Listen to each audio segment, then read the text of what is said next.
this. There is a gender difference with depression. Women experience depression at roughly twice the rate of men. That's not a sexist observation, it's a demographic observation. There are some disorders that men experience more, some that women experience more, some that gender doesn't seem to matter. But women are socialized to be more thoughtful. Men are socialized to be more action-oriented. Unfortunately for men, the action they take real often is just dumb. So the idea is we want to encourage people to take action, but it needs to be sensible action. That is not one of the 7 habits of highly effective people. Now, just as an aside, one of the things that I mentioned is the role of alcohol in the process. I can tell you flatly, I realize I'm in Australia where people love their alcohol, but if you are depressed, if you are at risk for depression, alcohol is a bad drug. Your alcohol consumption should be 0. Alcohol has been demonstrated to aggravate the same neural pathways as depression.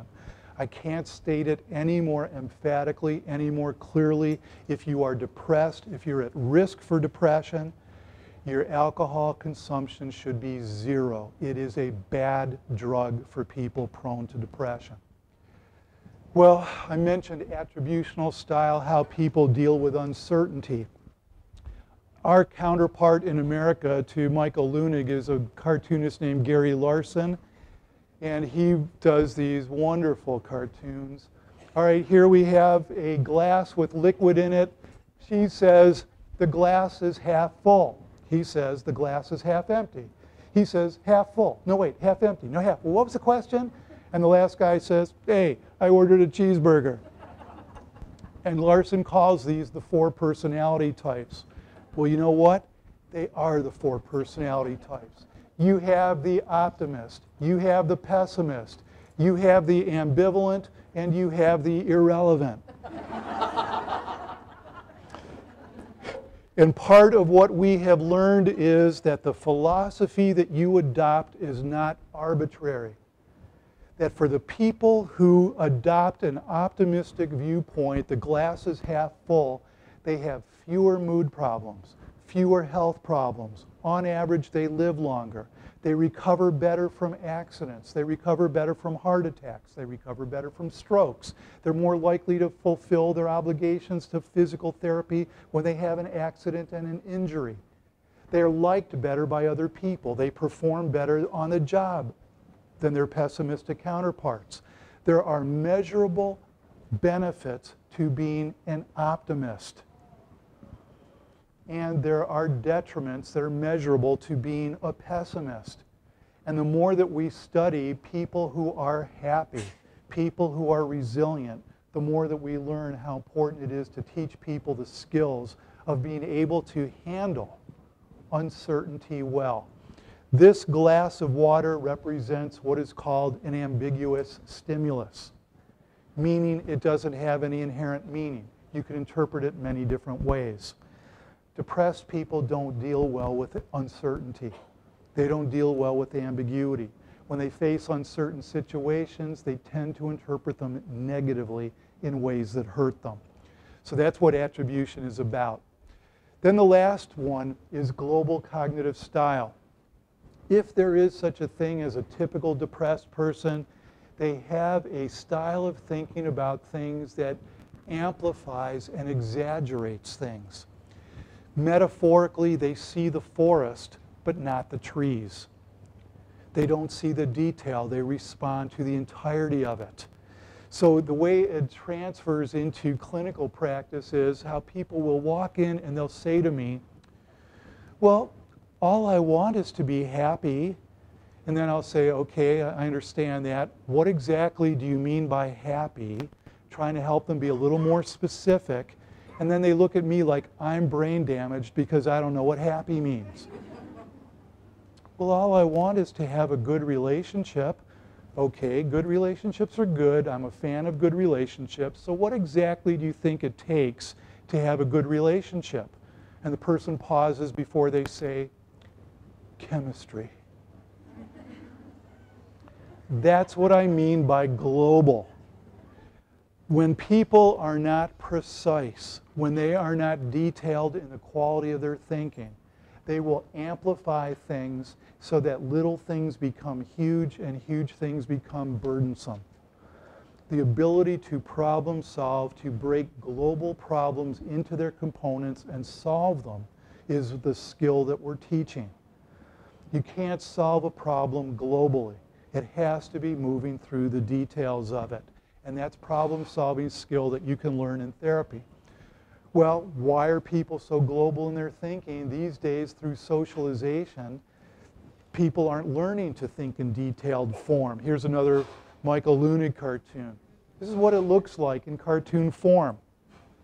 Here's the sunrise happening right outside the window, watching it on television.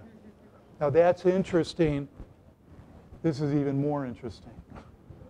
Talk about the transgenerational risks, how it moves from one generation to the next. Well, let me show you this metaphorical approach to thinking about the nature of global thinking. This was sent to me, and I really like it, so I'm sharing it with you. This is, I think, a story worth telling. Let me read it to you.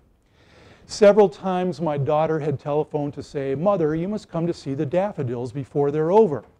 I wanted to go, but it was a 2-hour drive from Laguna to Lake Arrowhead. "I'll come next Tuesday," I promised, a little reluctantly on her third call. Next Tuesday dawned cold and rainy. Still, I had promised, and reluctantly I drove there. When I finally walked into Carolyn's house, I was welcomed by the joyful sounds of happy children. I delightedly hugged and greeted my grandchildren. "Forget the daffodils, Carolyn. The road's invisible in these clouds and fog. There's nothing in the world except you and these children that I want to see badly enough to drive another inch." My daughter smiled calmly and said, "We drive in this all the time, Mother." "Well, you won't get me back on the road until it clears, and then I'm heading for home," I assured her. "But first we're going to see the daffodils. It's just a few blocks," Carolyn said. "I'll drive. I'm used to this." "Carolyn," I said sternly, "please turn around." "It's all right, Mother, I promise. You'll never forgive yourself if you miss this experience." After about 20 minutes, we turned onto a small gravel road and I saw a small church. On the far side of the church, I saw a hand-lettered sign with an arrow that read, "Daffodil Garden." We got out of the car, each took a child's hand, and I followed Carolyn down the path. Then as we turned a corner, I looked up and gasped. Before me lay the most glorious sight. Now look at that. Now the story behind it. See that farmhouse? It looked as though someone had taken a great vat of gold and poured it over the mountain and its surrounding slopes. The flowers were planted in majestic, swirling patterns, great ribbons and swaths of deep orange, creamy white, lemon yellow, salmon pink, and saffron and butter yellow. Each different colored variety was planted in large groups so that it swirled and flowed like its own river with its own unique hue. There were 5 acres of flowers. "Who did this?" I asked Carolyn. "Just one woman," Carolyn answered. "She lives on the property. That's her home." Carolyn pointed to a well-kept small A-frame house, modestly sitting in the midst of all that glory. We walked up to the house. On the patio, we saw a poster. "Answers to the questions I know you're asking" was the headline. The first answer was a simple one, 50,000 bulbs, it read. The second answer was, "One at a time by one woman. 2 hands, 2 feet, and 1 brain."